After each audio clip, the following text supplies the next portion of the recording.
How to create a WhatsApp business account. Hi guys, welcome back to our channel. In today's video, I'll be showing you the ways to create a WhatsApp business account. So then to create a WhatsApp business account, first thing first, you'll need to go ahead and install the business application. So for that, you need to go ahead and open up your respective Play Store, and then on the search box, type in WhatsApp business.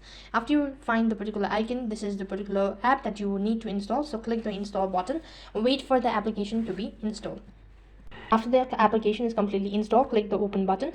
Now you begin with creating your account. So go ahead and tap on agree and continue. Now you'll be asked to use the phone number. Now you'll be asked to provide in your phone number. So I'm going to go and use a different phone number and click the next button. On the other page, verify your phone number. A verification code will be sent to you. So click the allow button, or sometimes you'll be receiving a phone call. So all you have to do is just provide in the verification code or receive the phone call, and that's going to indicate that you've successfully verified your phone number.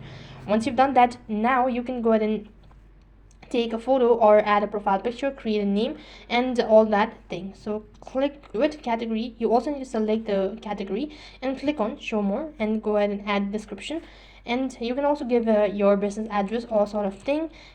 Then click the use button. After you've done that, on the other page, you'll be able to see that you've successfully created your WhatsApp business account. And in this way, you can create a WhatsApp business account. That is all for this video. I hope the video was helpful. Make sure to like, share, and subscribe to our channel. Thank you for watching. See you in the next video.